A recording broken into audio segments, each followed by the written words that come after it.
বউয়ের মনের খবর যদি হাজবেন্ডই না রাখে তাহলে আর কে রাখবে। আজকে কয়েকদিন যাবৎ আমার বাসায় আর থাকতে একটু ভালো লাগছিল না, মন চাচ্ছিল কোথাও একটু ঘুরতে যায়। আর সেই কথাটাই আমার হাজবেন্ড আমি বলার আগেই বুঝে গিয়েছে। তো হ্যালো এভরিওয়ান, আসসালামু আলাইকুম আপনাদের সবাইকে। আমি নোয়াখাল্লা বোন আপনাদের জন্য নিয়ে এসেছি নতুন আরেকটা ভিডিও নিয়ে। আর আজকে আমরা সবাই মিলে ঘুরতে গিয়েছিলাম মাওয়া ঘাটে। আর সেখানে যাওয়ার পর সর্বপ্রথম যে জিনিসটা আমরা করেছিলাম সেটা হচ্ছে মাছ কেনা। এখানে আসার পর আপনাকে সর্বপ্রথম মাছ কিনতে হবে। এখানে এসেই আপনি পছন্দ করে দামাদামি করে আপনার পছন্দের সাইজ অনুযায়ী মাছ কিনতে পারবেন। এগুলো কিন্তু একেবারে খাঁটি পর্দা ইলিশ।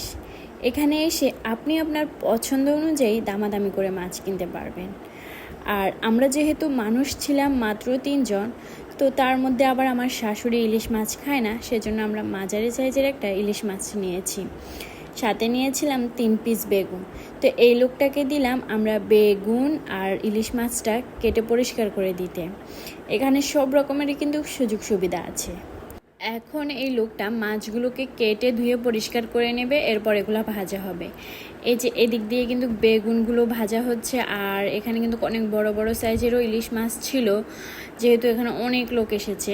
পদ্মাঘাটের ইলিশ ভাজা, বেগুন ভাজা আর লেজ ভর্তার কথা তো সবাই শুনেছেন। একেবারে পদ্মার ইলিশ খাঁটি সরিষার তেলে ভাজা, মানে বিষয়টা একেবারে অন্যরকম।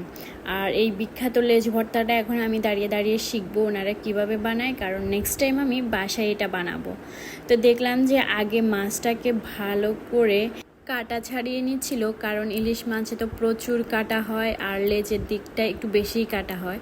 তো যার কারণে আগে কাটাটা পরিষ্কার করে নিচ্ছিল ভালোভাবে। এরপরে যেই তেল দিয়ে ইলিশ মাছ ভাজা হয় সেই তেল দিয়েই কিন্তু লেজ ভর্তাটা মাখানো হয়।